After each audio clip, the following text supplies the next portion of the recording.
नमस्कार दोस्तों, मैं हूं दिव्यांशु शर्मा। आप सभी का स्वागत है मेरे YouTube channel Indian short hand में। आज मैं आप सभी के लिए लेकर आया हूं डिक्टेशन नंबर 8, जो 100 वर्ड पर मिनट पर बोली जाएगी।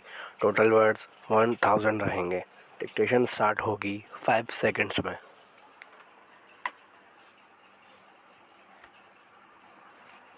Dictation start. युवावस्था मानव जीवन का बसंत है। उसे पाकर मनुष्य मतवाला हो जाता है। इस अवस्था में न उसे कारागार का डर रहता है, न वह हितकर कार्यों से भागता है।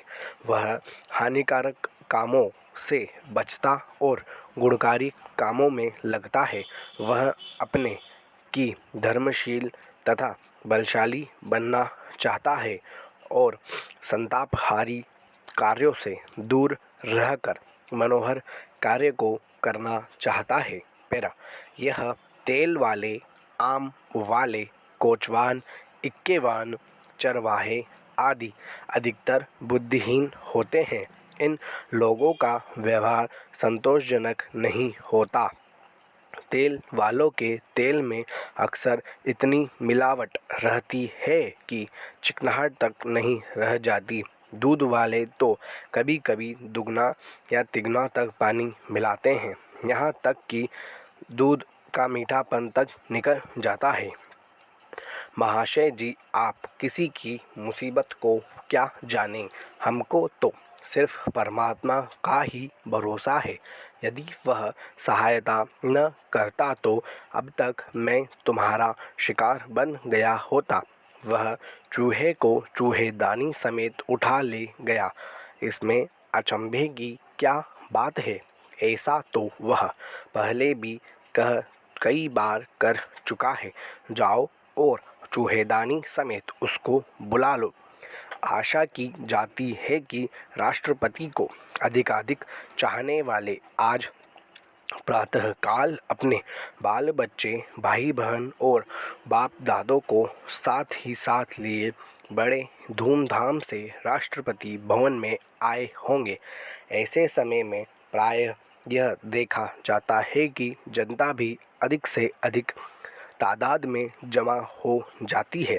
इस बार तो यह सुना जाता है कि गेट पर एक से अधिक पहरेदार एक दूसरे को धक्के देने वाले को चुपके से तितर बितर कर देते हैं, परंतु जो डील डोल से साफ साफ भले आदमी मालूम देते हैं, उन्हें रोकने की आशा नहीं की जा सकती। ऐसे आदमी आरंभ में चाहे संभव असंभव कार्य करके कामयाब हो ले, पर अंत में गिरफ्तार होते ही हैं। सुख दुख का तो यह अनुभव करते ही हैं, पर ऐसे असभ्य होते हैं कि किसी भी समाज में इनका रखना ठीक नहीं। यहाँ विद्याभ्यास के लिए विद्यालय हैं तथा व्यायाम के व्यायामशालाएं हैं, जिनमें शिष्टाचार तथा सदाचार की शिक्षा दी जाती है। पालनहार ने हमारे देश को सचमुच किसी बैकुंठ से कम नहीं बनाया। इनके सम्मुख बड़े बड़े राज सिंहासन भी कदाचित ही ठहर सके। प्रतिद्वंदिता के समीप कभी न जाना चाहिए। इनका परोक्ष रूप से चाहे जो फल हो, पर प्रत्यक्ष रूप से मुझे 1% लोगों से भी मिलने का संयोग नहीं हुआ जिन्होंने इसकी तारीफ की हो। पैरा, इस समय बहुत से लोगों ने राष्ट्रपति का फल फूल तथा अन्य प्रकार की चीज़ों से स्वागत किया। इसका उत्तर देते हुए राष्ट्रपिता महोदय ने कहा कि आजकल यह आवश्यक है कि प्रातःकाल होते ही हम देश विदेश के हालचाल पढ़ें। ऐसी घटनाएं आए दिन होती रहती हैं और उनकी खबर भी हाथों हाथ आती ही रहती है। विशेष जांच पड़ताल करने पर पता लगता है कि संसार की सुख शांति उत्तरोत्तर नाश की ओर बढ़ती जाती है। ऐसी दशा में यह तो निश्चित ही है कि भावी वैदेशिक हलचल में भारतवर्ष बिल्कुल चुपचाप नहीं बैठ सकता। पैरा मैं इस विधेयक का चर्चा में भाग लेने वाले सभी सदस्यों का आभारी हूँ। मैं मंत्री जी का भी उनके समझबूझ भरे भाषण के लिए आभारी हूँ। जैसा कि मैंने यह विधेयक पेश करते समय ही स्पष्ट किया था कि इस बात से कोई इनकार नहीं कर सकता कि हमारी सरकार गरीबी हटाने के लिए और देश में बेरोजगारी हटाने के लिए प्रयत्नशील है। यह एक वास्तविकता है। इन वर्षों में भारत ने जो प्रगति की है उससे कोई इनकार नहीं कर सकता। 1947 से भारत को देखने वाला प्रत्येक व्यक्ति इस बात से निश्चित रूप से सहमत होगा कि काफ़ी प्रगति की गई है और हमारी योजनाएं लाभकारी रही हैं। यदि कोई वास्तविकता को अनदेखी करता है तो वह ऐसा केवल राजनीतिक उद्देश्य से ही कर सकता है। विधेयक पर विचार के लिए प्रस्तुत करते समय स्वयं मैंने सरकार द्वारा बेरोजगारी दूर करने तथा गरीबी हटाने के लिए किए जा रहे विभिन्न प्रयासों का जिक्र किया था। इन प्रयासों की अवश्य सराहना की जानी चाहिए। प्रश्न यह नहीं है कि सरकार इस स्थिति के प्रति जागरूक नहीं है। प्रश्न चलाए जा रहे हैं विभिन्न कार्यक्रमों की आलोचना का नहीं है, बल्कि यह है कि सरकार द्वारा ये प्रयास किए जाने के बावजूद हमारी अर्थव्यवस्था सभी को रोजगार देने में असफल रही है।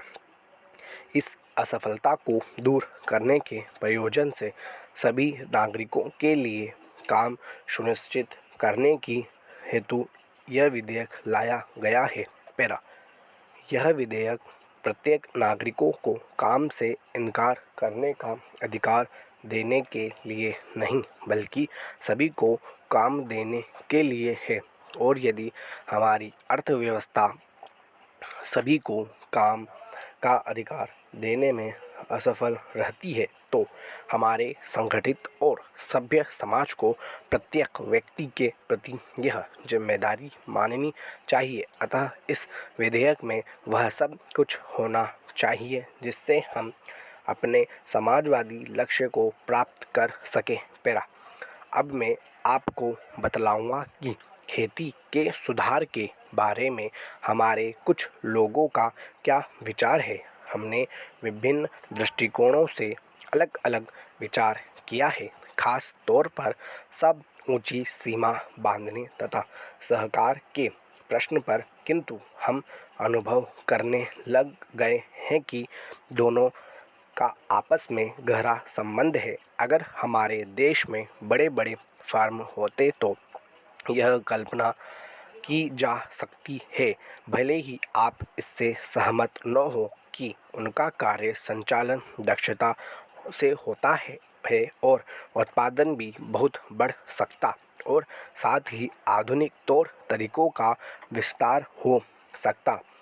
भारत की मूल समस्या यह है कि यहाँ जोत की भूमि छोटी है और टुकड़ों में बटी है। साधारण तौर पर मैं कहूँ तो यह 1, 2 या 3 एकड़ इतनी छोटी जोत की भूमियों से हमारे किसान केवल अपना काम भर चला सकते हैं, लेकिन आधुनिक तौर तरीकों को अपनाने में बहुत कम प्रगति करेंगे। अब सबसे ऊंची सीमा बांध देने से ऐसा भी हो सकता है कि कुछ एक जो बड़े फर्म हैं उनमें काट छांट हो, जो कि प्रयोजन भी हो सकता है। प्रगति हो और आधुनिक तौर तरीकों का प्रचलन हो, तब तो ये जो अनगिनत छोटे छोटे फार्म हैं उनको सहकारी ढंग से चलाना है, जिससे कि वे आधुनिक उपायों का लाभ उठा सकें। पैरा सहकारी ढंग से कार्य करने से मेरा मतलब है विविध प्रकार से सहयोग देना। हम सोचते हैं कि पहला कदम सहकार होना चाहिए और कर्ज के अलावा अन्य कई प्रकार से भी सहायता की जा सकती है, जैसे वस्तुओं का खरीदना और बेचना, बीज, खाद तथा इसी प्रकार की वस्तुओं को दिलाना। दूसरा कदम है धीरे धीरे बीच वाले आदमी को हटा देना। भारतीय कृषि प्रधान देश होने के नाते इसकी अर्थव्यवस्था कृषि पर ही निर्भर है। स्टॉप। यह थी हमारी 100 वर्ड पर मिनट की डिक्टेशन। अगर आप सभी को ये वीडियो पसंद आई हो तो लाइक करें, सब्सक्राइब करें और ज़्यादा से ज़्यादा शेयर करें। धन्यवाद।